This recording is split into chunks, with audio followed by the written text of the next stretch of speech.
ဒီကနေ့မွန်းလွဲပိုင်းကဂျပန်နိုင်ငံမှာအင်အားပြင်းမြေငလျင်ကြီးတစ်ခုလှုပ်ခတ်ခဲ့ပြီးနိုင်ငံတော်ဝန်သတိပေးအချက်ပေးစနစ်အုပ်အောတန်ဒီစုညံလှုပ်ရှားခဲ့ပါတယ်။အင်အားမက်ဂနီကျူ9.4အဆင့်ရှိတဲ့မြေငလျင်လှုပ်ခတ်အပြီးမှာအစိုးရကဆူနာမီသတိပေးချက်ကိုကြန့်ကြာမှုမရှိချက်ချင်းထုတ်ပြန်လိုက်ပါတယ်။ဂျပန်မိုးလေဝသဌာနကလည်းအမြင့်ဆုံး3မီတာအထိရှိနိုင်တဲ့ဆူနာမီရေလိုင်းတွေကမ်းရိုးတန်းကိုရိုက်ခတ်နိုင်တယ်လို့အထူးသတိပေးထားပါတယ်။နိုင်ငံမြောက်ပိုင်းအိုင်ဝါတေးနဲ့အီအိုမိုရီဒေသတွေအပြင်ဟော့ကိုက်ဒိုအရှေ့တောင်ပိုင်းဒေသတွေမှာလည်းဆူနာမီသတိပေးချက်ထုတ်ပြန်ပေးထားပါတယ်။ဒေသခံအချိန်ညနေ9:34မိနစ်မှာအီဝါတီပြည်နယ်ကခူဂျီစိတ်ကမ်းမှာဆူနာမီလိုင်း80စင်တီမီတာအထိရောက်ရှိလာခဲ့တယ်လို့သတင်းရရှိပြီးအဲ့ဒီမတိုင်ခင်9:32မိနစ်မှာလေ80စင်တီမီတာဆူနာမီလိုင်းတစ်လိုင်းရိုက်ခတ်ခဲ့ပြီးတခြားစိတ်ကမ်းတစ်ခုမှာလေ40စင်တီမီတာအရွယ်ရေလိုင်းငယ်တွေကိုအမိအယမှတ်တမ်းတင်နိုင်ခဲ့ကြပါတယ်။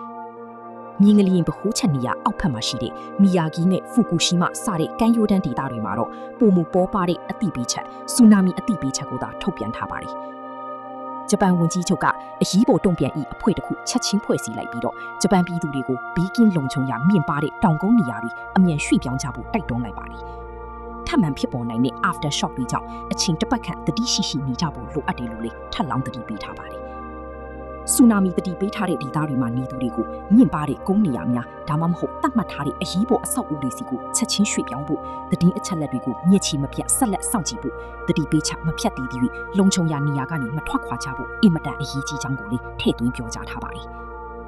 မြေငလျင်ကြောင့်ဟော်ရှူကျွန်းမြောက်ပိုင်းအီယိုမိုရီဒေသမှာဘူလက်ထရင်ကြီးစံရထားဝန်ဆောင်မှုတွေကိုယာယီခဏရပ်နားခဲ့ရပြီးငလျင်အင်အားဟာဂျပန်တိုင်းတာမှုစနစ်အရအဆင့်5အထက်ဖြစ်ပြီးဒါဟာလူတွေလှုပ်ရှားသွားလာဖို့အခက်အခဲဖြစ်စေနိုင်တဲ့အခြေအနေဖြစ်ကြောင်းညွှန်ပြနေပါတယ်။ဂျပန်နိုင်ငံဟာပစိဖိတ်သမုဒ္ဒရာကိုဝိုင်းပတ်ပိတ်ဆို့ထားတဲ့ Ring of Fire မြင်းခွာပုံမြေငလျင်ရဲ့ဝန်းဒေသထဲမှာလုံးဝကိုတည်ရှိနေတဲ့အတွက်ကမ္ဘာပေါ်မှာမြေငလျင်ဖြစ်ပွားမှုအများဆုံးနိုင်ငံတွေကတစ်ခုပါ။အင်အားမက်ဂနီကျူ6.3အထက်ရှိတဲ့ငလျင်တွေထဲမှာလေကမ္ဘာလုံးဆိုင်ရာမြေငလျင်စုစုပေါင်းရဲ့20%နီးပါးဟာဂျပန်နိုင်ငံမှာဗဟိုပြုဖြစ်ပွားနေကြတာပါမိဘပြည်သူများအားလုံးပြီးကင်းကြပါစေမိဂလာညချမ်းပါခိုင်ပါ2040 2026